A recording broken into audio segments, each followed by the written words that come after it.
Capítulo 3. Charissa estaba todavía corriendo de un lado para otro, con cosas que tenía que arreglar o guardar, cuando el carruaje se detuvo ante la puerta. Sabía que su padre detestaba hacer esperar a los caballos, de modo que colocó un florero y varios otros objetos pequeños en los brazos de su doncella y dijo: «Guarda todo esto por mí, Mary, y no lo hagas tan bien que después no pueda encontrarlo cuando lo busque».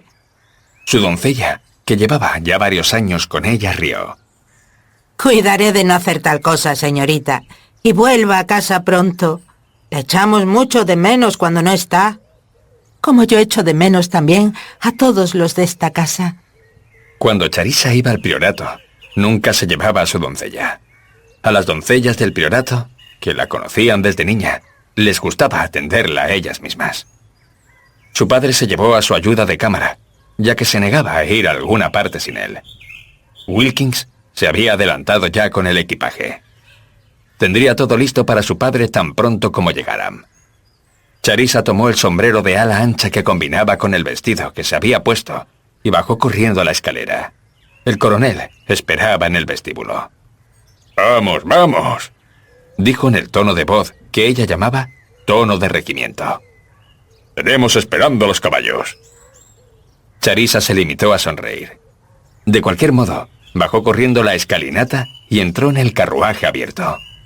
Una vez que su padre subió tras ella y se pusieron en marcha, Charissa comentó: «Es de verdad una molestia tener que ir al priorato cuando hay tantas cosas que debería estar haciendo en casa. Pero estoy segura de que, sin importar lo que sienta respecto a mí, Gervais no se puede pasar sin ti». «Tienes razón en eso», contestó su padre. «He llegado a la conclusión de que él sabe muy poco sobre la forma inglesa de vida y que no le va a ser fácil a su edad cambiar de estilo de vida». «Espero que sea adaptable y que, cuando menos, tenga deseos de aprender». «Lo que sí es cierto es que se muestra bastante deseoso de ello», murmuró el coronel de mala gana. Continuaron avanzando por los estrechos caminos. Al mirar a su alrededor, Charissa pensó que la campiña se encontraba muy hermosa.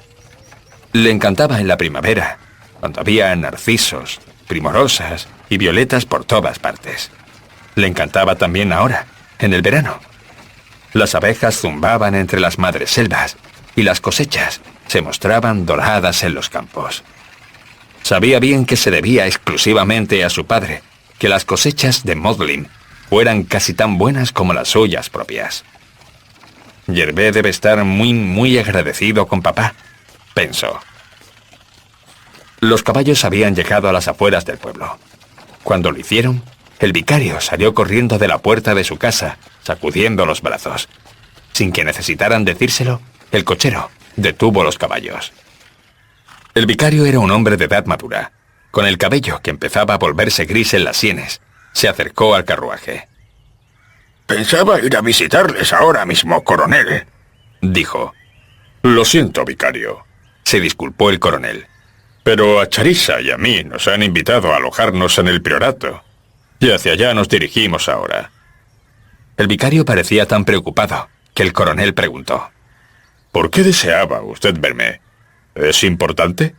«Creo que lo es», contestó el vicario. «No me gusta la idea de entretenerles, pero ¿no sería posible que pasaran a la vicaría durante unos minutos?» «Por supuesto que es posible», aceptó el coronel. «Es muy amable por su parte», dijo el vicario en tono de disculpa. «No me gusta molestar, pero verdaderamente necesito su consejo». El cochero y el criado, que iban en el pescante, habían oído sin duda lo que había dicho. El vicario se apresuró a abrir la puerta de entrada al pequeño sendero que conducía hacia la casa. El cochero hizo dar la vuelta a los caballos para entrar por ella. Se trataba de una vicaría muy atractiva, que había sido construida hacía más de 50 años, y era, como Charissa bien sabía, muy cómoda. Ahora era también una casa bastante grande, ya que los hijos del vicario habían crecido y se habían ido de ella. Comprobó lo bonito que estaba el jardín, ya que su cuidado constituía el principal pasatiempo de la señora Taylor.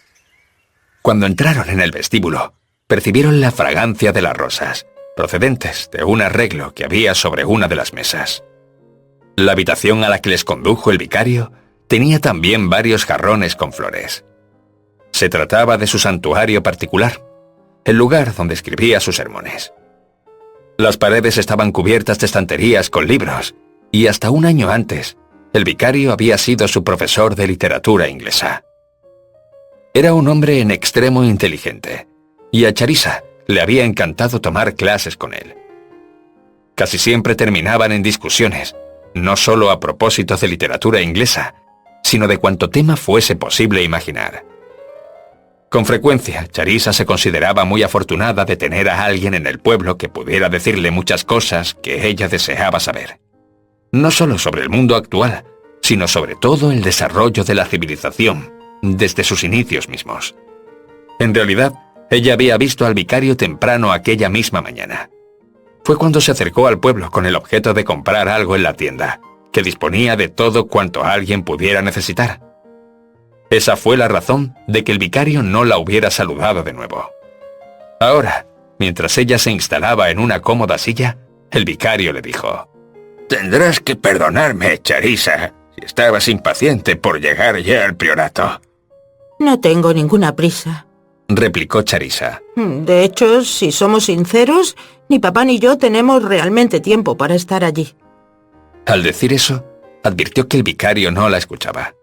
Estaba mirando a su padre, y era evidente que se hallaba muy preocupado. Bien, ¿cuál es el problema, vicario?, preguntó el coronel. «Fui a visitar el priorato esta mañana», empezó a decir el vicario. «Y después de esperar un buen rato, ya que su señoría no había bajado todavía a desayunar, pude por fin verle». El coronel le escuchaba con atención. Fue por ello por lo que Charissa dedujo que su padre se estaba preguntando qué podía haber pasado y por qué el vicario parecía tan agitado. «Como usted sabe», continuó este, «yo no conocía al señor marqués, ya que llegué aquí hace 12 años». «Es verdad, lo recuerdo», manifestó el coronel.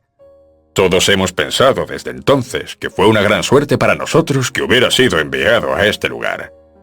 «Y también sabe usted», continuó el vicario, «que el difunto marqués fue muy generoso conmigo y me ofreció su amistad. La verdad es que he sido muy feliz aquí». «Como espero que continúe siéndolo durante muchos años todavía», observó el coronel. «Sobre eso quiero hacerle una consulta a usted».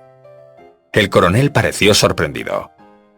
Charissa se dio cuenta de que se había puesto un poco más rígido en su silla. «¿Qué ocurrió esta mañana?», preguntó con tono agudo. «Di la bienvenida a su señoría y le comuniqué, por supuesto, que era el actual encargado de la parroquia, y expresé la esperanza de poder servirle como había servido a su tío». Se hizo el silencio. Entonces, como nadie dijera nada, el vicario dijo: «Su señoría no parecía saber que el vicario dependía del priorato. Cuando le expliqué que la persona que se convertía en marqués de Mowling poseía el derecho de nombrar al encargado de la parroquia y que tenía que pagarle sus emolumentos, pareció sorprendido». El señor Taylor hizo una pausa antes de continuar. «No solo soy el párroco del pueblo y de la finca, su señoría», le dije. «También soy el capellán privado de su señoría».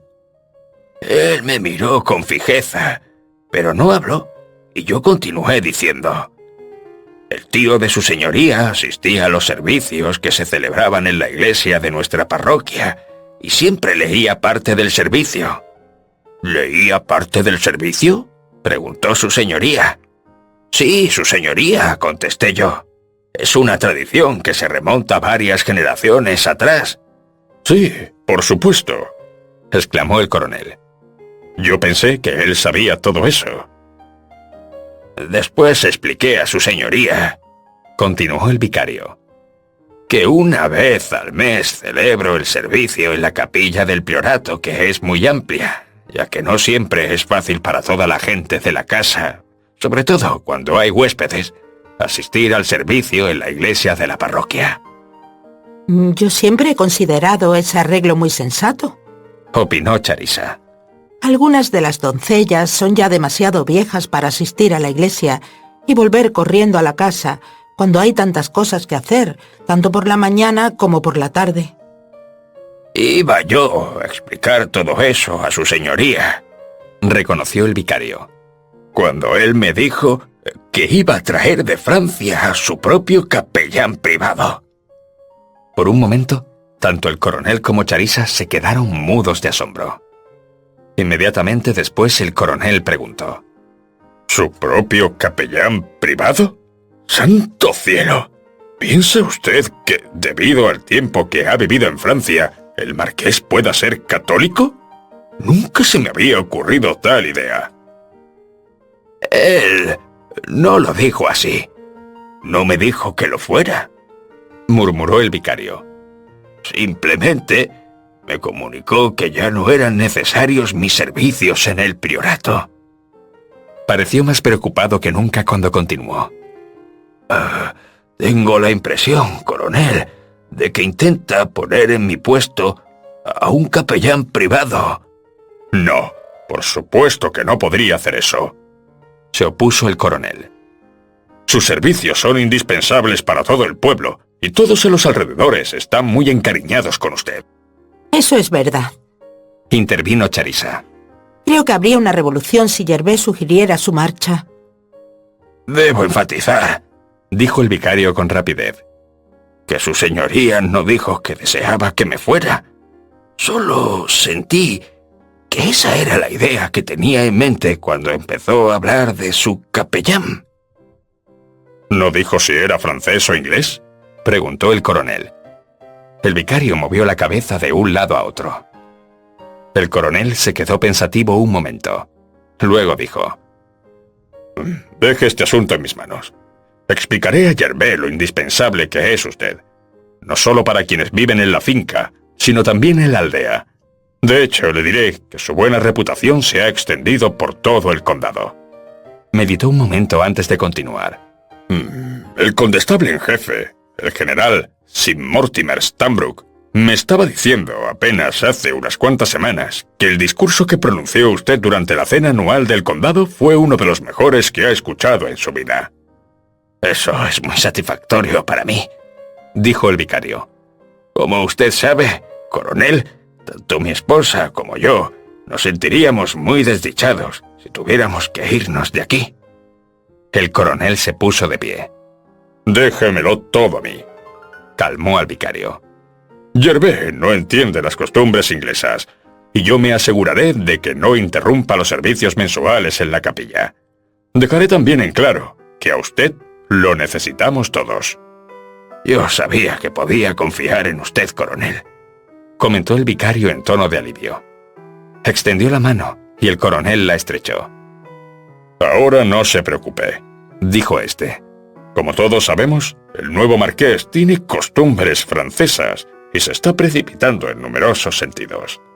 Así debes decírselo, papá, intervino Charisa. Debes convencerle de que no debe traer a su capellán de Francia. Como su padre no le contestara, Charisa comentó: Nunca imaginé que Gervais fuera particularmente religioso. Ni yo tampoco, admitió su padre. Pero no te preocupes, querida. Yo descubriré qué significa todo esto y haré que Gervais entre en razón. Espero que no haya más sorpresas desagradables, manifestó Charisa. No te lo dije, pero la señora Bush insinuó ayer que tal vez se hicieran cambios en la servidumbre. ¡Santo cielo!, exclamó el coronel. No me digas que Gervais está pensando en deshacerse de ella o de Dawkins. Si hace eso, la casa se vendrá abajo. Eso es lo que pienso yo también, dijo Charisa. Oh, papá, habla con él lo más pronto que sea posible y hazle entender que arruinará el priorato si trata de cambiar las cosas. Nadie desea ideas modernas ni gente nueva cuando todo es perfecto tal y como está. Haré todo lo posible, dijo el coronel. Pero no debemos olvidar que el marqués de Maudlin puede ser una ley en sí mismo. No si va a lastimar con ello a nuestra gente, dijo Charisa con rapidez. Su padre no contestó. Charisa comprendió por la forma en que apretaba los labios y el ángulo en que tenía inclinada la barbilla, que estaba muy molesto. Eran también señales de que se hallaba listo para lanzarse a la batalla. Pensó que se necesitaría un hombre muy decidido para que fuera capaz de desafiar a su padre cuando éste luchaba por algo que él consideraba correcto. Llegaron al priorato.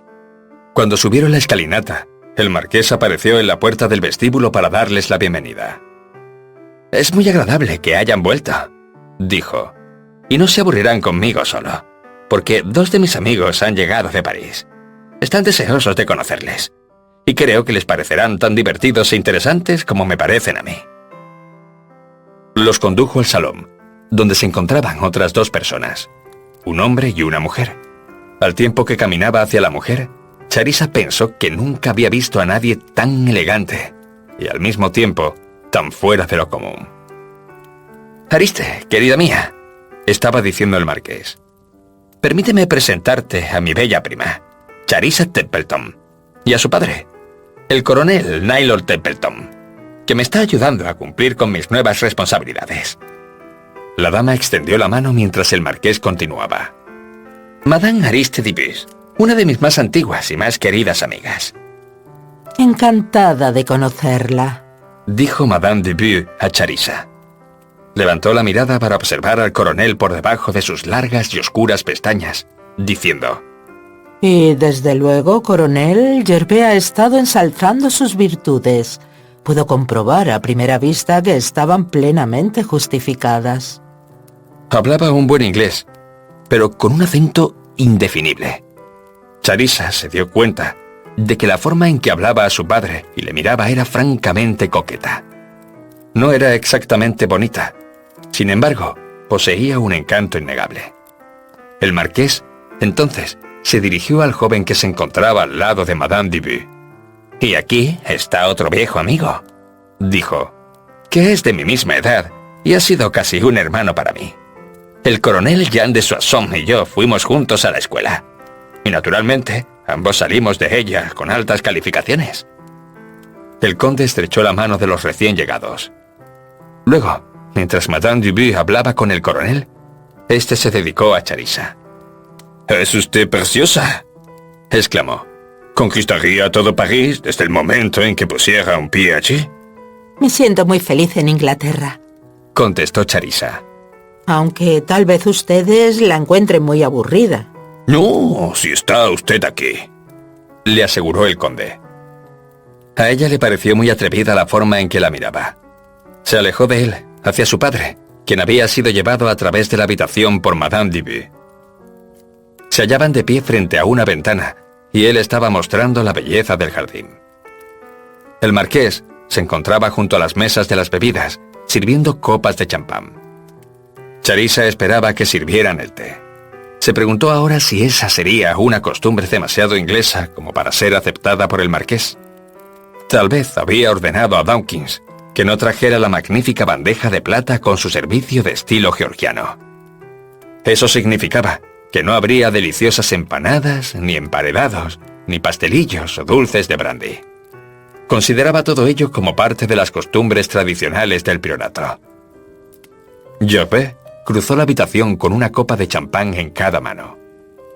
«Estoy seguro de que necesitas esto, Jean», dijo al conde.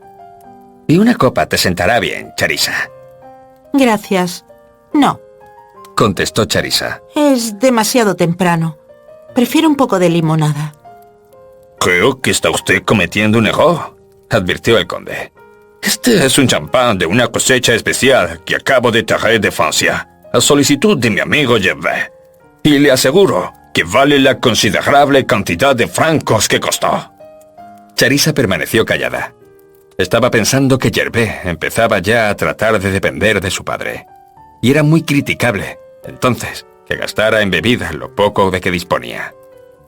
Sabía que aquel tipo de cosas provocarían chismes en el pueblo, y en el curso del tiempo, en todo el condado. Madame Dibus continuaba hablando casi confidencialmente con el coronel. El marqués llevó a Charissa un vaso de limonada, y la muchacha se sentó en el sofá. El conde se reunió con ella y también tomó asiento. En opinión de Charissa, más cerca de lo que era necesario. Siempre había pensado que las muchachas inglesas eran muy bellas, dijo. pero ahora me siento cautivado, fascinado, deslumbrado por una de las mujeres más hermosas que he visto en mi vida. No puede usted pensar que yo voy a creer eso, replicó Charissa. cuando en Inglaterra siempre hemos sabido que las francesas son las mujeres más atractivas del mundo, y ciertamente las más chic. Lo chic es algo que se puede adquirir, mas con la belleza se nace, observó el conde. El marqués, que escuchaba, se echó a reír. Muy bien dicho, Jan. Tú siempre has sido muy ingenioso con las palabras. Y lo que dices suena todavía mejor en inglés que en francés. Te aseguro que podría decir cosas todavía más ardientes a la señorita en francés, aseguró Jan. Si supiera que ella puede comprenderlas. Si lo que usted quiere saber es si hablo francés o no, dijo Charissa con cierta frialdad, le aseguro que puedo hacerlo de manera bastante adecuada. Su madre también había insistido en que hablara francés con acento parisino. Entonces, demuéstreme que su voz es todavía más sugerente en mi idioma que en el suyo, dijo el conde, casi como un reto. Hablaré en francés solo para demostrarle que usted no es superior a mí por el hecho de ser bilingüe, respondió Charissa en francés. El conde se echó a reír y aplaudió. ¡Bravo! ¡Eso es magnífico! Ahora sí que no soy superior, sino un humilde suplicante arrodillado a sus pies. Charissa pensó que su actitud era un poco ridícula. Como Gervais, el conde vestía con una elegancia exagerada, sobre todo teniendo en cuenta que se encontraban en el campo. Estaba segura de que los Maud no simpatizarían con él. Le criticaban. Le criticarían no solo por él, sino todavía más por ser amigo del cabeza de familia. Gervais estaba llevando en ese momento copas de champán a Madame Dubu y al coronel. Los dos volvieron a la ventana para reunirse con los otros alrededor de la chimenea. Veo, querida mía, dijo el coronel a su hija, que estás siendo muy sensata al beber limonada en lugar de champán. Me siento avergonzado de romper la regla de mi regimiento respecto a no beber alcohol antes de ponerse el sol. El conde de Soissons rió. Ustedes, los ingleses, siempre se están negando a sí mismos las cosas que son agradables, divertidas y deliciosas. Parece que tienen miedo de disfrutar plenamente de la vida como lo hacemos los franceses. Todo depende de lo que ustedes consideran que es disfrutar de la vida, dijo el coronel en tono un tanto pomposo. El conde levantó su copa. Empecemos con el vino y las mujeres, dijo. Lo demás viene por añadiduría. El coronel sonrió, pero Charissa comprendió que se estaba sintiendo incómodo. El conde hablaba como si estuviera actuando en un escenario. Lo mismo podía decirse de Madame Dubu. Puso esta la mano en el brazo del coronel, al mismo tiempo que decía: Muy pronto, mi querido coronel inglés, debe usted venir a París como invitado mío. Le divertiré con deleites más excitantes y más intrigantes de los que haya soñado nunca. Una vez más, estaba sacudiendo sus pestañas. También plegaba los labios de un modo que ponía en evidencia su intención de coquetear con el coronel. Siguieron hablando de todo un poco, hasta que Charissa al fin advirtió: Creo que me gustaría subir a descansar un rato antes de la cena. Eso era algo que nunca hacía en su casa, pero se sentía incómoda por la forma en que la miraba el conde. También la disgustaba la manera íntima en que Madame Dubu hablaba con su padre. Sabía cómo habría alterado a su madre. A ella le pareció que su padre estaba un tanto inquieto. «No me gusta esta gente», se dijo. «En verdad, espero que los otros huéspedes sean diferentes a ellos. Con toda seguridad, no congeniarían con el resto de la familia. De hecho, los Maud se sentirían escandalizados sin duda alguna». Madame Dubu comenzó a protestar, alegando que no debía irse, pero fue el marqués el que dijo: «No hay ninguna prisa. La cena no será servida hasta las 8:30, y eso es bastante antes de lo que acostumbramos a cenar en París». Charissa sabía que aquello era verdad, pero resultaba una hora tardía, de acuerdo con las costumbres inglesas. Sin embargo, era demasiado educada como para decirlo. Se limitó a caminar hacia la puerta. El conde no pudo hacer otra cosa más que abrírsela. Charissa subió la escalera. No necesitaba que nadie le dijera que iba a dormir en el cuarto que ocupaba siempre que se quedaba en el priorato. Era una habitación que le gustaba de modo muy particular, porque fue decorada por su madre. Le habían permitido que ella escogiera las cortinas que prefiriese y algunos de los muebles. Charissa también convenció al viejo marqués de que la dejara poner en ella un cuadro que era su preferido. Aun siendo muy pequeña, solía quedarse fascinada frente a una pintura de Louis Cranach. Pensó que Descanso en la huida a Egipto era el cuadro más hermoso y emocionante que había visto nunca. Mostraba al niño Dios en los brazos de la Virgen María y con San José de pie, detrás de ellos.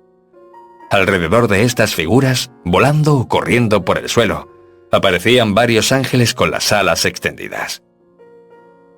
El cuadro había capturado la imaginación de Charissa.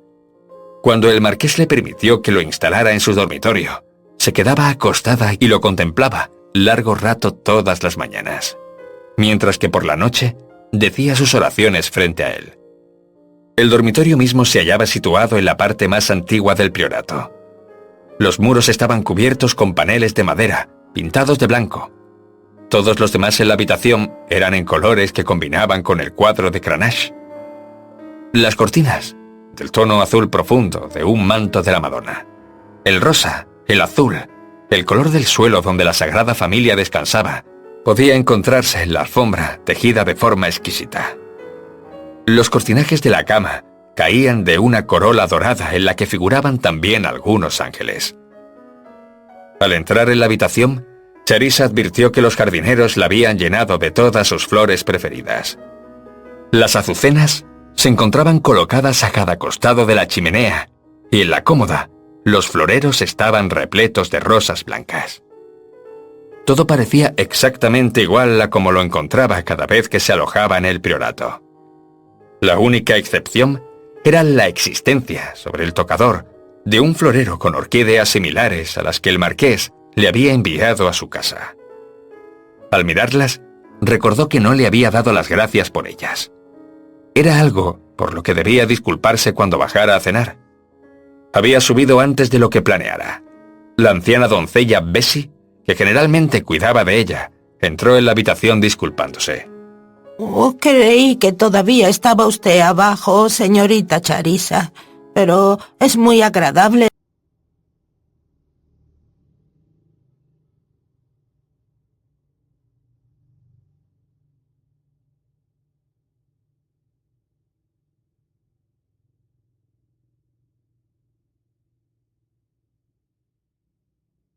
tenerla usted en su viejo dormitorio de nuevo, y de eso no hay la menor duda.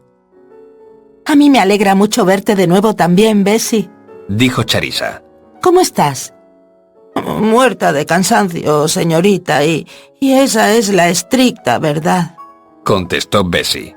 No sé si voy o si vengo, con todo hecho al revés de cómo se hacía antes. ¿Qué quieres decir con eso?, preguntó Charissa, mientras Bessie desabotonaba su vestido. El desayuno es a las 11 de la mañana, así que no podemos entrar en las habitaciones antes de esa hora, como lo hemos hecho siempre, contestó Bessie. El almuerzo se sirve a mitad de la tarde y yo creo que hoy van a cenar a la medianoche, por lo que veo. La forma en que Bessie se expresaba era tan graciosa que Charissa no pudo menos que reír. En Francia se come a horas muy diferentes a las que estamos acostumbrados nosotros. Así que son franceses. Debía usted ver la cantidad de baúles que la señora trajo con ella. Cualquiera pensaría que vino a quedarse aquí durante los próximos 5 años. Es una mujer muy elegante, dijo Charissa. No pudo evitar notar que su propia voz sonaba muy fría. Había decidido ya que Madame Dubois no la simpatizaba, como tampoco le simpatizaba el conde de Soissons. Entonces se dijo que estaba pensando de manera muy británica. Suponía un gran error no aceptar que los extranjeros pueden ser diferentes y no admirar las diferencias en lugar de menospreciarlas. Ahora, dijo a Bessie: Dije que quería descansar antes de cenar, pero en realidad pensé que sería agradable subir aquí, leer un libro y contemplar mi cuadro. Me imaginé que querría usted hacer eso. Sonrió Bessie. El cuadro de la señorita Charissa. Es como llamamos abajo a ese cuadro. Y es muy bonito, de verdad, con todos esos pequeños ángeles que van de un lado a otro. Yo he querido este cuadro desde que tengo uso de razón. Y ya que estoy aquí, quisiera contemplar todas las otras pinturas de la galería, como si las estuviera viendo por primera vez. Pues será mejor que lo haga usted pronto, señorita, porque cualquier día de estos, cuando vaya a verles, ya no estarán ahí. Charissa se quedó inmóvil. ¿Qué quieres decir con eso? Bessie bajó la voz. Oí que su señoría preguntó al señor Sheldon qué cuadros podían ser vendidos. Charissa la miró asombrada.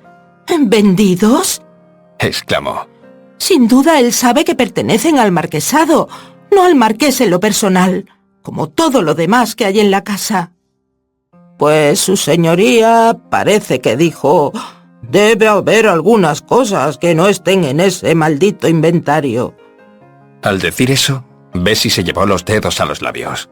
Lo siento, señorita Charissa, pero esas fueron las palabras exactas de su señoría. El señor Sheldon trabajaba como administrador tanto de la casa como de la finca. Charissa estaba segura de que si el marqués había estado hablando con él, debía haberlo hecho en privado. Todo lo que se dijo, por lo tanto, fue escuchado por los sirvientes, que a veces se comportaban muy indiscretamente. Eso no la sorprendía. Era natural que los sirvientes se sintieran en extremo curiosos, sobre todo respecto a lo que el nuevo marqués hacía y decía. En cualquier caso, se sentía horrorizada de que Gervais, cuando prácticamente acababa de llegar, estuviera ya hablando de vender algo. Tenía que comunicárselo a su padre inmediatamente. Si la cuestión era la de vender los cuadros, debía asegurarse de que le fueran ofrecidos a él antes que a nadie. Se preguntó para qué querría el marqués aquel dinero. ¿Tendrá compromisos en Francia o solo deseos de despilfarrar? Cuando Bessie se retiró, Charissa se quedó de pie ante la ventana, mirando al jardín. Era evidente por qué el marqués pretendía casarse con ella. También por qué esperaba que su padre continuara ayudando a financiar la finca ahora, tal y como lo había hecho en el pasado. El vender los cuadros, o cualquier otro de los bienes existentes en la casa, era algo que nunca le habría pasado por la cabeza al viejo marqués. Ciertamente, jamás se les habría ocurrido a ninguno de los Mogg, anteriores titulares del priorato.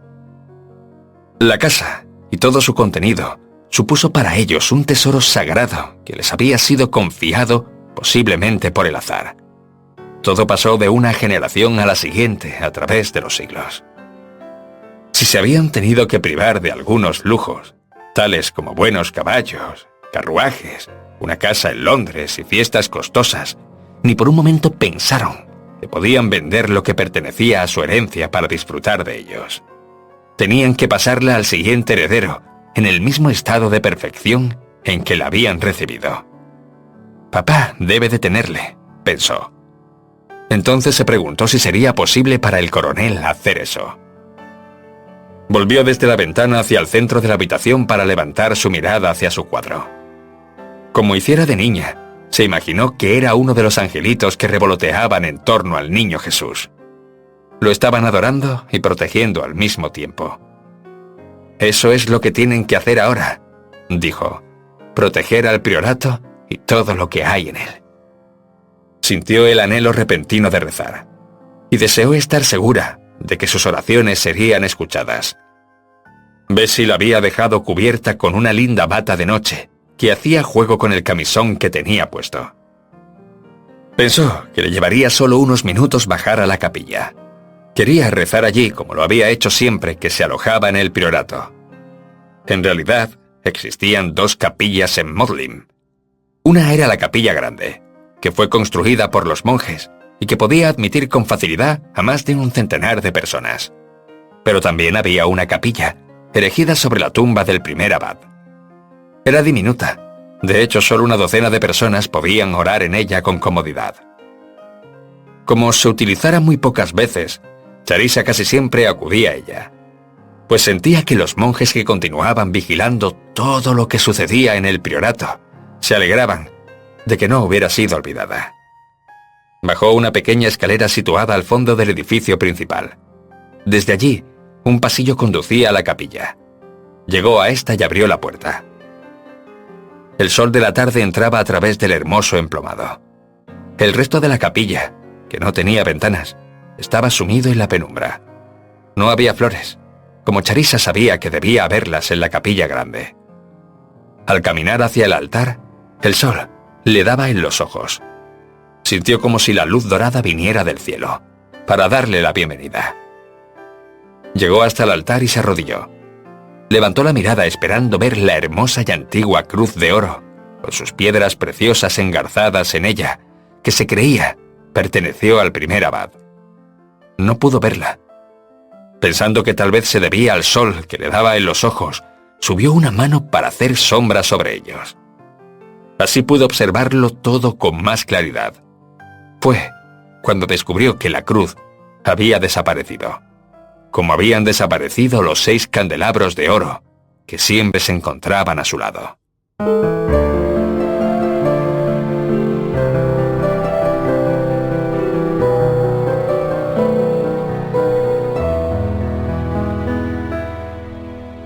Capítulo 4. ¿Los vendió? Charissa pronunció aquellas palabras en voz alta y ahogada. Volvió a mirar como si no pudiera dar crédito a sus ojos. ¿Cómo era posible que Gervais hubiera vendido algo tan precioso, tan absolutamente único? El abad Modlin había sido bautizado con el nombre de un santo del siglo XV, al que se le atribuían numerosos milagros. Pero Charissa siempre pensó que el abad mismo era también un santo. Los expertos en arte acudían con frecuencia al priorato para admirar los cuadros y sus otros tesoros. No cabía duda acerca de que la cruz y los candelabros eran algunas de las más valiosas piezas allí existentes. Difícilmente se podría señalar el año en que llegaron al priorato, pero correspondían a la época. No se conocía ninguna otra iglesia ni capilla en toda Inglaterra que poseyera una decoración más bella para su altar. Cuando Charissa era niña, se pasaba largo tiempo observando cómo el sol iluminaba las piedras preciosas. Pensaba que le estaban diciendo con sus destellos que sus pequeñas oraciones eran escuchadas. Ahora, al ver desnudo el altar, le produjo una terrible impresión. Hubiera querido gritar, porque algo tan precioso había desaparecido. Al arrodillarse, se preguntó qué podía hacer al respecto. Sabía que la noticia alteraría a su padre, pero este no tenía ninguna autoridad sobre Gervais. No se trataba de uno de los albaceas de la herencia, aunque, por supuesto, podía comunicarse con quienes sí fueron nombrados para este menester. Los conocía bien, mas todos eran hombres muy ancianos. No podían estar vigilando continuamente el contenido del priorato para comprobar que no faltaba nada en él. ¿Qué haré? Hizo la pregunta en voz alta y comprendió que era una oración. Ahí, arrodillada con el sol envolviéndola en su luz, tuvo la sensación de que sus plegarias habían sido escuchadas. No solo eso, sino que el abad mismo se encontraba cerca de ella. No hubiera podido explicar con exactitud qué sentía, y sin embargo, era consciente de una presencia espiritual junto a ella. De manera extraña, estaba segura de que la prevenía de un próximo peligro.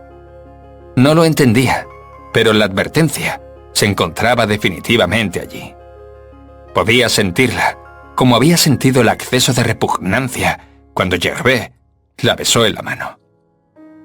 «¿Qué puedo hacer?», preguntó. «Dígame qué puedo hacer». Trató de escuchar con su corazón como su madre le había enseñado a hacerlo. Cuando Dios nos habla, le había dicho la señora Templeton. No le escuchamos con los oídos, como escuchamos las voces humanas. Le oímos dentro de nosotros. Es realmente la voz de nuestra alma. «Ayúdenme, por favor, ayúdenme», pidió Charisse ahora.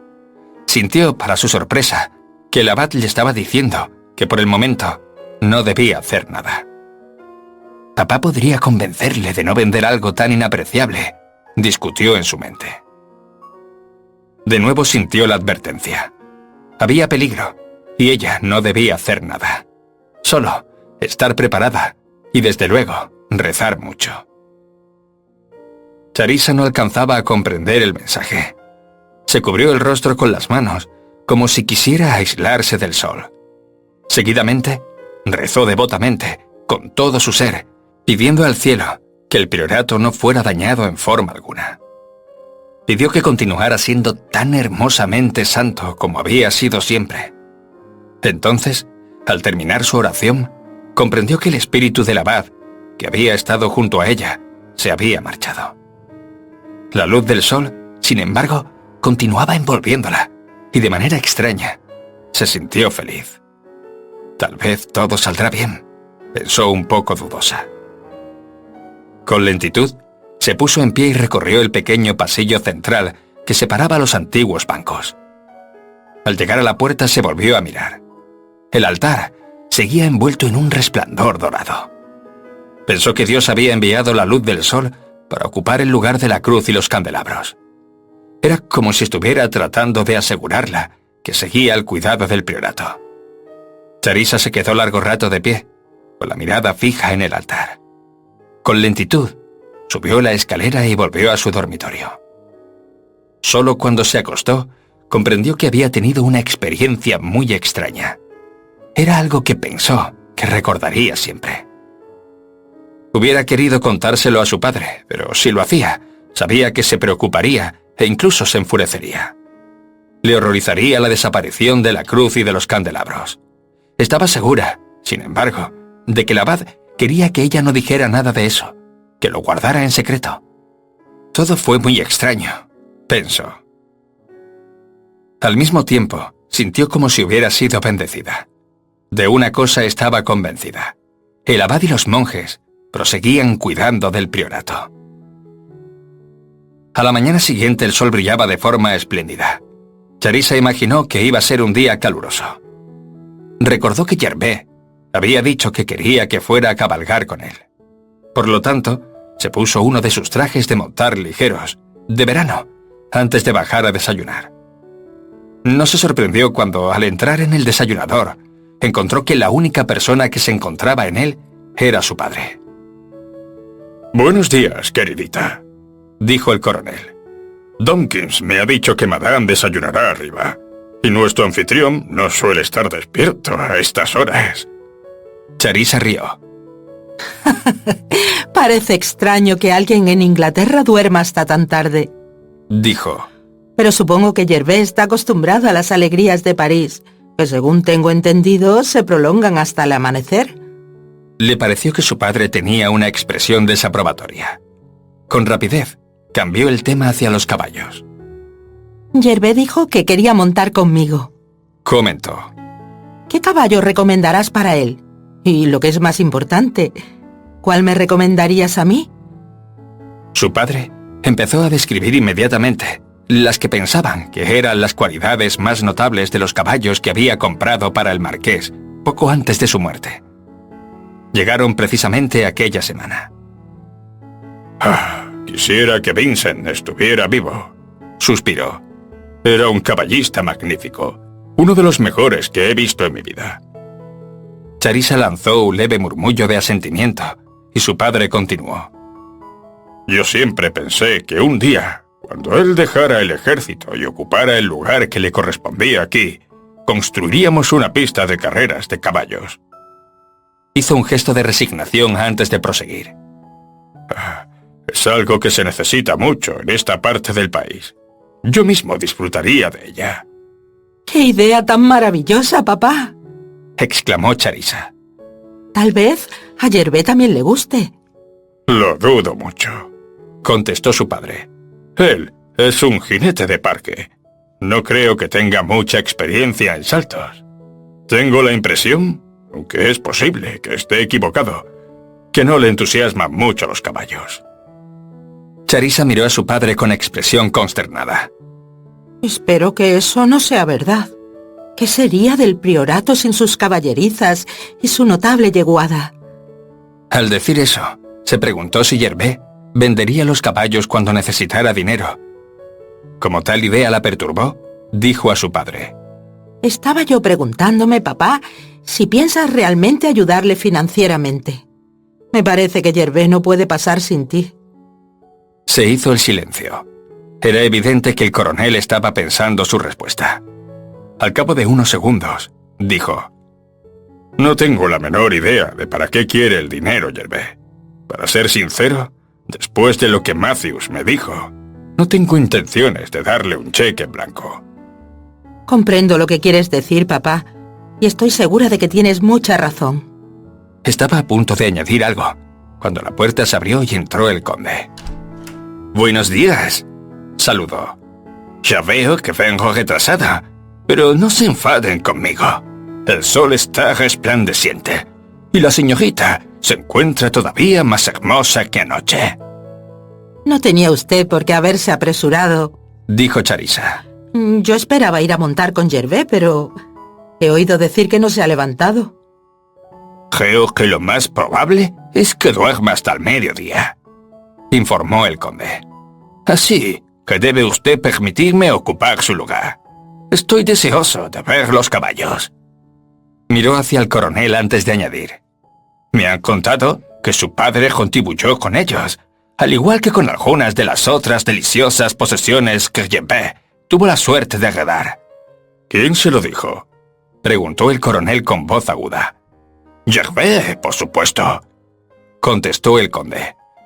Yo sé lo agradecido que está con usted por las bondades que tuvo para con su tío. El conde extendió las manos, en un gesto típicamente francés, y agregó. ¿Pueden ustedes imaginar lo que significó para él enterarse de que había heredado esta magnífica casa, su contenido y sus vastos territorios? Comprendo que debió sentirse encantado, dijo Charissa con cierta frialdad. «Oh, encantado es poco», objetó el conde. «Virtualmente le salvó de morirse de hambre. Saltó tan alto de alegría que yo pensé que tocaría la luna». Charissa pensó que hubiera sido más apropiado que Gervais hubiera expresado cierta pena por la muerte de su tío. Después de todo, el marqués se comportó siempre muy generosamente con él y pagó sus deudas una y otra vez. «Fue una gran suerte para Gervais», continuó el conde, como si sintiera un poco de envidia, «que su primo hubiera sido asesinado en la India. Uno casi podía decir que supuso una notable coincidencia en el que hubiera muerto de forma tan conveniente, cuando Gervais se encontraba ya en una situación desesperada». Yo quería mucho a Vincent, dijo Charissa en voz baja. Como todos en la casa y en el pueblo, lloraron cuando supieron la triste nueva. «Ustedes los ingleses tienen un dicho según Geo, a propósito de que la ruina de un hombre puede convertirse en la fortuna de otro. Gervais es un tipo con suerte». Esta vez no había la menor duda del tono de envidia que había en su voz. Charissa, aunque no había terminado de desayunar, se levantó de la mesa. ¿Vamos a ver los nuevos caballos, papá?, preguntó. Yo sé que tienes muchas cosas que decirme sobre ellos. ¿No va usted a esperarme, hermosa dama?, suplicó el conde. Quiero verla montada como una amazona, o tal vez, diría yo, como una diosa. Creo que deberíamos esperar hasta que aparezca nuestro anfitrión, replicó Charissa. Mientras tanto, papá y yo no iremos a cabalgar, sino solo a ver los caballos. Salió de la habitación y su padre la siguió. Cuando cerró la puerta y estuvo seguro de que no podía ser oído, el coronel dijo en voz baja. «Insolente jovenzuelo, no tiene derecho a hablarte con tanta familiaridad». Estoy de acuerdo contigo, aprobó Charissa. Pensé que fue muy descortés al hablar de Gervais como lo hizo, máxime tratándose de su invitado. ¿Por qué tenemos que soportar a estos extranjeros mal educados en un lugar como es el Priorato?, preguntó el coronel entre dientes. Charissa no contestó. Sabía, mientras caminaban hacia la caballeriza, que su padre estaba pensando en Vincent, al igual que hacía ella. Estaba segura de que su padre tenía razón respecto a Gervais, quien, al igual que el conde, posiblemente eran solo jinetes de parque. Eso significaba que 3/4 partes de los espléndidos caballos del Priorato, muchos de los cuales tenían sangre árabe, no serían aprovechados por ellos. Se preguntó si debía sugerir a su padre que era posible que Gervais quisiera vender los caballos y que, en ese caso, él debería comprarlos. Parecía un tanto irónico, cuando él los había adquirido para el marqués en primera instancia, pero no soportaba la idea de que los animales fuesen esparcidos por todo el país. Tal vez irían a dueños que no apreciaran su calidad o que se comportasen inadecuadamente con ellos. Charissa sabía que su padre jamás vendía un caballo sin conocer bien al comprador. Tenía que asegurarse que serían tan cuidadosos con el animal como él lo había sido. Una vez más, casi como si pudiera sentirle a su lado, le pareció que el abad le decía que guardara silencio. ¿Por qué razón? Ella no lograba comprenderlo. Charissa y su padre pasaron un rato muy feliz en la caballeriza, recorriendo cuadra por cuadra con el palafrenero en jefe. Hicieron gran alaraca respecto a los caballos, discutiendo sus mejores características, como lo habían hecho con frecuencia tiempos atrás. Casi 2 horas más tarde, Gervais y el conde se reunieron con ellos. Vestían con una elegancia exagerada e inadecuada para cabalgar en el campo, donde nadie los vería. Primero fueron a galopar por la llanura existente justo detrás del Priorato. Charissa tuvo que admitir que Gervais se lucía muy bien a caballo, al igual que el conde. Pero ambos se negaron a saltar los setos situados en el siguiente campo. Cuando tanto el coronel como Charissa lo hicieron, ellos encontraron siempre una disculpa para no imitarlos. Gervais alegaba que quería conocer primero a sus caballos antes de hacer algo espectacular con ellos. El conde dijo que no estaba en el estado de ánimo adecuado para realizar grandes esfuerzos. Por fin, les llevaron a ver unas de las granjas que Gervais no conocía. Al hacerlo, Charissa comprendió que había tenido razón sobre lo que opinaba de él. Montaba solo porque tenía que hacerlo. Disfrutaba de la admiración que recibiría si había público presente. Por lo demás, montar significaba muy poco para Gervais. De hecho, mostró más interés en la granja que por cualquier otra cosa. Preguntó qué utilidades rendía y si estaban cultivando suficiente tierra como para garantizar una buena cosecha.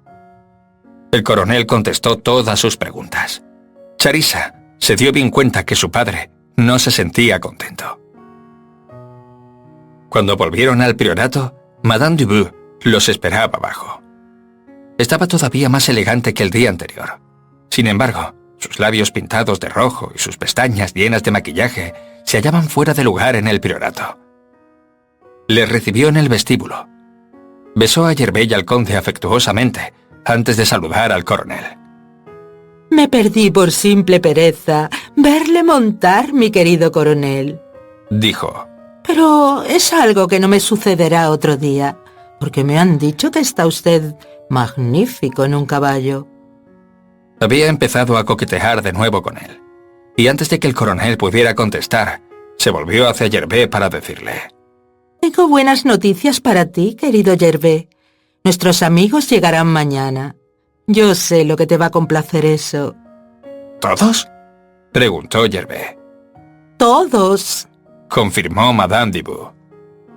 Al escucharla, Charissa comprendió, por la forma en la que ella enfatizaba la palabra, que esa gente tenía significado especial para Gervais.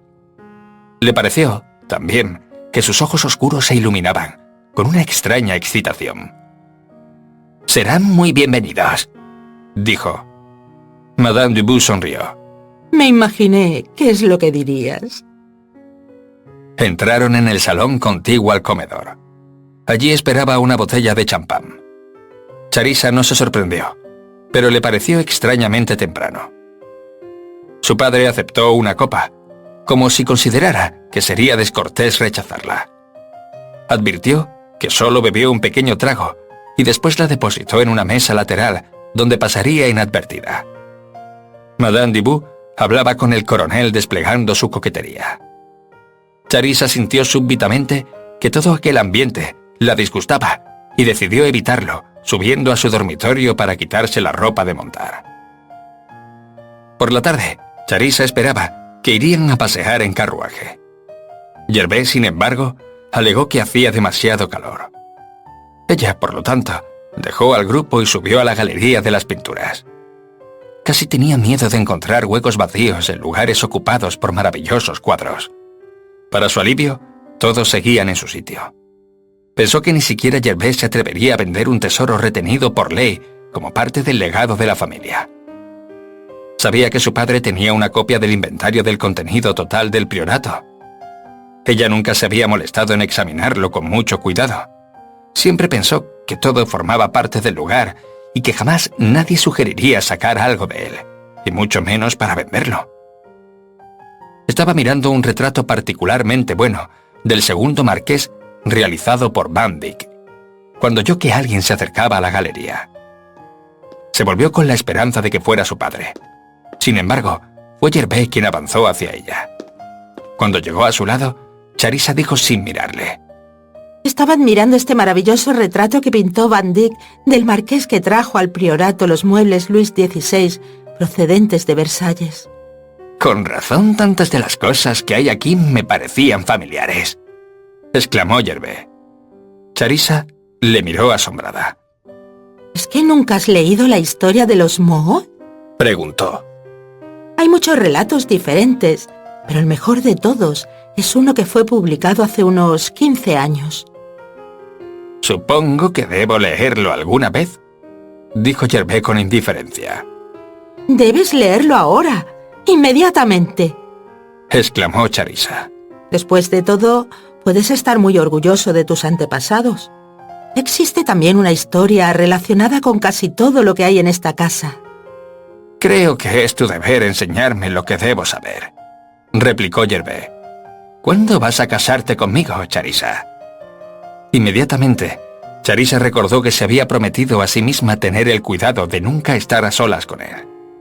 Esto era lo que deseaba evitar. Ahora era demasiado tarde para huir. Me siento muy honrada de que hayas pedido mi mano, logró contestar. Pero acabamos de conocernos y yo no quiero casarme con nadie, a menos que lo conozca muy bien. Tú conoces mis antecedentes y me doy cuenta de lo mucho que la familia significa para ti. Lo mismo puede decirse del priorato. Así que, ¿a qué esperamos? Es difícil expresarlo con palabras, pero es que yo no te amo como para casarme contigo. Yo haré que me ames. No habrá ninguna dificultad en eso. Piensa en lo mucho que disfrutarás administrando esta casa y gastando tu dinero en hacerla todavía más hermosa de lo que ya es. Charissa no contestó. Inesperadamente, él la rodeó con los brazos. Tú me amarás, dijo, y seremos muy felices. Al sentir su contacto, la invadió la misma sensación de repugnancia que la había alterado cuando la besó en la mano. La sensación recorrió todo su cuerpo. Charissa había vuelto la cara para otro lado, pero antes de que pudiera librarse, los labios de Gervais estaban en sus mejillas. Ahora no fue un simple relámpago de aversión, sino algo que penetró en ella, como si fuera la afilada hoja de un cuchillo. Era una sensación tan aguda, tan dolorosa, que lanzó un leve grito de terror. Forcejeó con Gervais tan violentamente que lo tomó por sorpresa. Antes de que él pudiera impedírselo, se había liberado y corría a través de la galería. Era como si el demonio mismo la fuera persiguiendo. ¡Charissa! ¡Charissa!, gritó Gervais. Para entonces, ella se encontraba ya en el corredor que conducía a la escalera. Subió por esta con tanta rapidez que, cuando Gervais llegó a la puerta de la galería, Charissa había desaparecido. Corrió hacia su dormitorio y cerró la puerta con llave tras de ella. Fue entonces cuando se dio cuenta de que iba jadeante y temblorosa. Se sentó en la cama y se llevó las manos al pecho. Estaba tratando de calmar el tumulto que había en su interior. ¿Por qué me hace sentir así?, se preguntó. No podía explicarse el franco e intenso horror que Gervais producía en ella cuando la tocaba. Cuando estuvo en Londres, había recibido 3 propuestas de matrimonio. Las rechazó todas, pero le disgustaba hacerlo, porque sabía que era muy poco amable. Se había dado cuenta de que cuando menos en su caso, era su fortuna lo que contaba para el pretendiente, más que cualquier otra cosa. Sin embargo, hubo una nota de sinceridad en la voz de aquel hombre. Le pareció que también la amaba como persona. Los otros 2 individuos habían estado genuinamente enamorados de ella. Y Charissa trató de ser tan gentil con ellos en la medida de lo posible. Les dijo que lo que sentía era amistad y que esperaba no perder esa amistad nunca. Pero no se trataba de amor, y para el matrimonio, este era esencial. En lo que a Gervais se refería, sabía ahora que le odiaba. La sensación de repugnancia que inspiraba en ella cuando la tocaba era tan fuerte que le resultaba insoportable incluso estar cerca de él. Hay algo malo en esto, algo muy malo, pensó. Al mismo tiempo, se sentía ligeramente avergonzada de mostrarse tan histérica al respecto. Después de arreglarse el cabello, se obligó a sí misma a bajar para reunirse con su padre.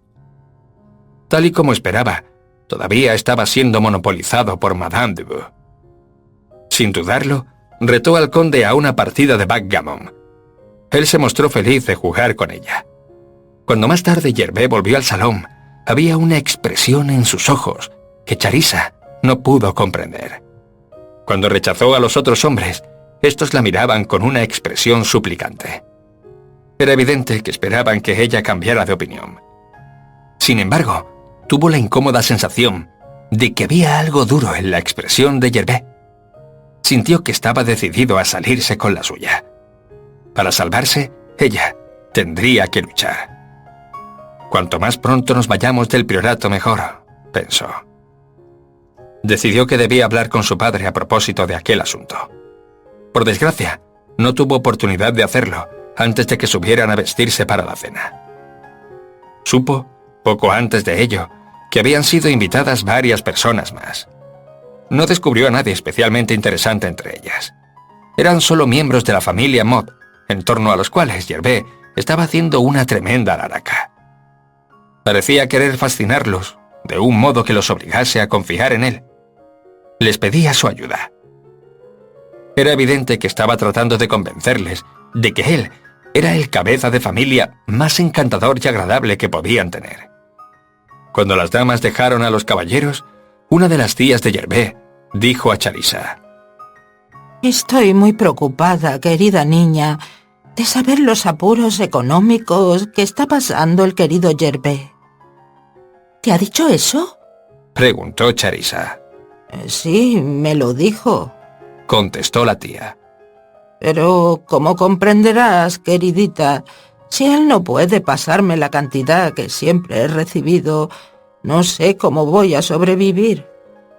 Charissa sabía que era tradicional, como la mayor parte de las grandes familias, que el titular de la misma controlara los gastos de todos sus integrantes. Pasaba una pensión a muchos de sus familiares, sobre todo a las mujeres viudas o solteras. Charissa sabía que esa era una de las razones por la que el desaparecido marqués había dependido de forma tan tremenda de su padre. Comprendió que este sería uno de los más fuertes argumentos que esgrimiría Gervais para obligarla a casarse con él. Sin embargo, no soportó ver tan angustiada a la anciana. Así que puso su mano sobre la de ella al decir: No te preocupes, yo hablaré con papá y trataré de que haga comprender a Gervais la posición en que te encuentras, mejor de lo que la comprende en este momento. Sintió una gran rabia al pensar que Gervais estaba gastando tanto dinero en vinos y en champán. Sin duda alguna, también pagaría el viaje a sus amigos próximos a llegar de París. Los atendería de forma regia, mientras amenazaba con reducir las modestas pensiones que sus familiares recibían. Al echar cuentas mentalmente, sumó con desolación alrededor de 20 ancianos, de ambos sexos, que dependían de él. Sufrirían intensamente si se negaban a proporcionarles la pensión que habían recibido año tras año de su tío. «Debo hablar con papá», pensó. Pero parecía imposible estar a solas con él. Por fin, cuando la velada llegó a su fin y los invitados empezaron a despedirse, Charissa subió a su habitación. Sabía que tenía que pensar muy bien lo que le iba a decir a su padre. Sin embargo, tenía la extraña sensación de que el abad continuaba diciéndole que guardara silencio. No tenía idea de por qué seguía aconsejándola eso. Antes de meterse en la cama, descorrió las cortinas que cubrían la ventana para mirar las estrellas. «Ayúdenme, ayúdenme», murmuró en voz baja. No estaba segura si estaba implorando ayuda al abad o a su madre. Dejó las cortinas descorridas. La luz de la luna era muy hermosa y resultaba consoladora al iluminar la habitación. Ya en la cama, Charissa miró otra vez las estrellas y pidió ayuda porque se resolvieran todos los problemas que parecía quererla envolver sin remedio. Charissa se había dormido y estaba soñando cuando oyó una voz que llamaba. «Charissa». Debía ser parte de su sueño. Volvió a repetirse. «Charissa, despierta». Abrió los ojos y vio la cabeza de un hombre silueteada contra la luz de la luna. Somnolienta, pensó que debía ser su padre. Entonces, la voz dijo: «No te asustes, Clarissa. Soy yo, Vincent». Todavía medio dormida, Charissa musitó. «Vincent, ¿está muerto?» Al decir eso, abrió los ojos.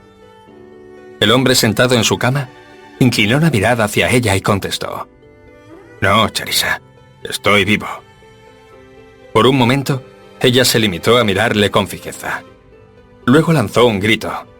«Vincent, ¿eres tú realmente?» Charissa se sentó. Instintivamente, echó los brazos al cuello de Vincent y lo abrazó como lo hacía de niña. «Vincent, Vincent, ¿es posible que sea verdad esto?» Los brazos de Vincent la rodearon y la oprimieron contra su pecho. «Es verdad», dijo. «Charissa, necesito tu ayuda. La necesito con desesperación». La mejilla de Charissa estaba adherida a la de él. «Dijeron que estabas muerto», murmuró.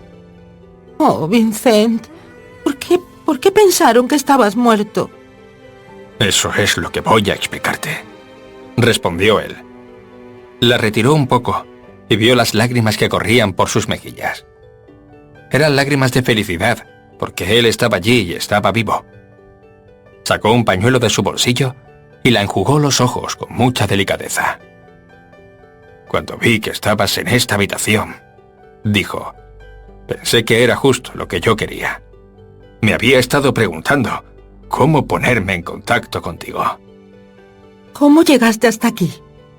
Antes de que él pudiera contestar, Charissa lanzó una exclamación. ¡Oh! ¿Entraste por los pasadizos secretos? Sí, por supuesto. Ella se retiró con los dedos las lágrimas que todavía quedaban en sus ojos. «Dime qué ha sucedido». Súbitamente lanzó otro grito. ¡Oh!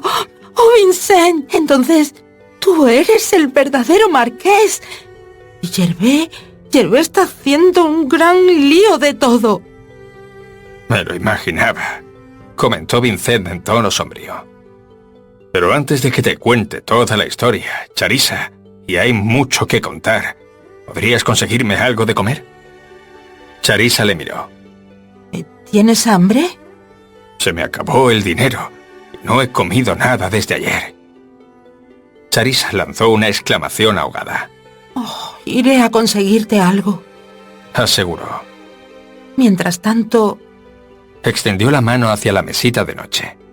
En el priorato, la señora Butch ponía siempre una jarra de agua fresca junto a la cama de cada huésped. Colocaba también un plato conteniendo galletas, por si se les abría el apetito. Charissa ofreció el plato a Vincent. Sin decir nada, este empezó a comer las galletas, no en forma codiciosa, sino como si saboreara cada bocado. Iré a buscarte alguna otra cosa. Dijo Charissa. Pero, por lo que más quieras, no digas a nadie que estoy aquí. Suplicó Vincent. ¿Por qué no? Eso es lo que voy a explicarte. Charissa bajó de la cama y cruzó la habitación. Su bata de noche se hallaba en una silla. Por un momento, su cuerpo, cubierto solo por el delgado camisón, apareció recortado en silueta contra la luz de la luna. Vincent admitió que, aunque seguía pensando en ella como en la niña que había dejado al marcharse, Charissa era ahora toda una mujer. Mientras Charissa se abotonaba la bata de noche, dijo: No tardaré mucho. Nadie entrará, pero si temes que puedan hacerlo, cierra con llave la puerta. Si viene alguien que no seas tú, arguyó Vincent, volveré a entrar en el pasadizo secreto. Charissa le sonrió antes de salir de la habitación. Sentía que su cabeza era un torbellino. ¿Cómo era posible que Vincent estuviera vivo? ¿Y por qué se escondía? Sentía tanta curiosidad que la impacientó tener que bajar y dejarle. No parecía el mismo que partió hacia la India. Llevaba una camisa con el cuello abierto. A pesar de que le había visto de manera muy superficial, creyó que vestía de harapos. También imaginó haber observado que tenía una rotura en los pantalones a través de la cual se le veía la rodilla. ¿Qué habrá pasado? ¿Por qué ha vuelto en ese estado?, se preguntó. Charissa comprendió que debía concentrarse en buscarle algo de comer. Como un fantasma, se movió descalza por la suave alfombra hasta el final del corredor. Luego descendió por una angosta escalera que sabía la llevaría a las cocinas. Todos estaban descansando. Hubo, sin embargo, un momento peligroso cuando tuvo que pasar frente a la despensa. Uno de los sirvientes dormía siempre junto a la caja fuerte que contenía la plata. Al acercarse, moviéndose con toda lentitud y en silencio para no despertarle, Charissa pudo oír sus ronquidos. Ya más tranquila, caminó por el pasillo cubierto de baldosas que conducía a las cocinas. Estas eran muy amplias y muy antiguas. Habían sido construidas de modo que pudieran hacerse varias comidas al día para no menos de 50 monjes. Todo estaba muy silencioso. Aunque las baldosas habían sido fregadas con gran cuidado, se sentían frías bajo los pies de Charissa. Esta continuó adelante. Se dirigió hacia los anaqueles, donde se guardaban las viandas. Sobre grandes bloques de mármol se colocaban los alimentos. Las ventanas no tenían cortinas, y a la luz de la luna le fue fácil a Charissa encontrar lo que precisaba. Buscó las fuentes del servicio. Estaban junto a la puerta, cercanas al lugar donde se guardaban los trinches y los cuchillos de cocina. Tomó una de las fuentes y regresó hacia donde había descubierto los restos de un salmón. Era el pescado que les habían servido en la cena. Pensó entonces que sería un error tomar mucho de cualquier cosa. La señora Jones era la cocinera del priorato desde que ella podía recordar. Se trataba de una mujer muy observadora y podía acusar a alguno de los sirvientes de despacharse con la cuchara grande, como ella decía, en su ausencia. Charissa cortó una sola rebanada del salmón. Después, tomó 2 rebanadas de lengua que había visto entre los platos del desayuno. De una pierna de cerdo, que sospechaba había sido parte de la cena de la servidumbre, cortó algunos pequeños pedazos. Estaba segura de que nada de eso sería echado de menos. En otra loseta divisó una cacerola, con lo que había sobrado de la ensalada mixta de aquella noche y lo que quedaba de la salsa que la acompañaba, y también se sirvió una porción. La fuente estaba ya casi llena. Se dirigió hacia la puerta y solo se detuvo para tomar una gruesa tajada de pan. Había sido horneado aquella misma mañana. Añadió un buen trozo de mantequilla. Con todo cuidado, al objeto de no correr riesgos, Charissa abrió la puerta. Todo estaba silencioso cuando empezó a caminar por las finas baldosas del corredor.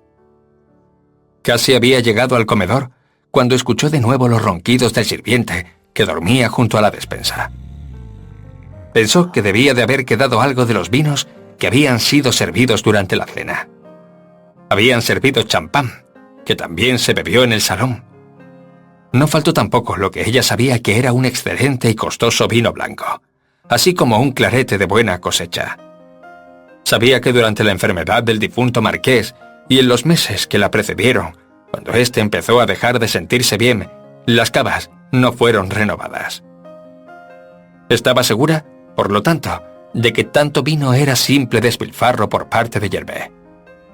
Se asomó al comedor. Como esperaba, había numerosas botellas medio vacías en un aparador.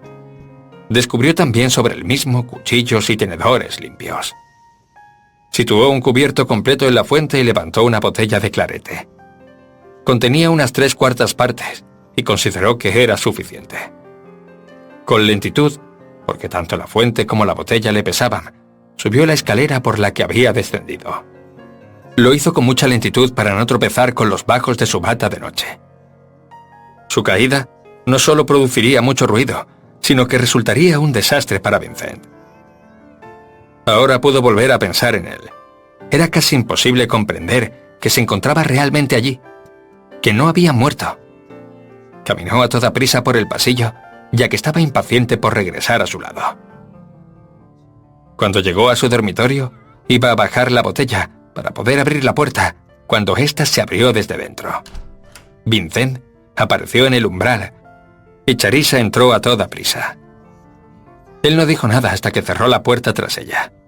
Luego Vincent comentó: «Empezaba a preocuparme por tu tardanza. ¿No viste a nadie?». Nadie me vio.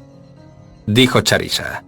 ¿Y te he traído suficiente comida como para que no tengas hambre hasta mañana, por lo menos? Vincent tomó la fuente de sus manos. «Eres una chica maravillosa», sonrió. «Te diré lo maravillosa que eres después de que me haya comido todo esto». Puso la fuente sobre la mesa, junto a la ventana. Hizo a un lado un florero con rosas que la ocupaba. Se sentó en una silla y empezó a comer, mientras Charissa se dirigía a la mesa de noche en busca de un vaso. Advirtió al hacerlo que el plato de galletas estaba vacío. Depositó el vaso frente a Vincent y le sirvió el clarete. «No voy a darte las gracias», comentó este. «Primero voy a comer, y luego te diré todo lo que quieres saber». Estoy dispuesta a esperar. Sonrió Charissa.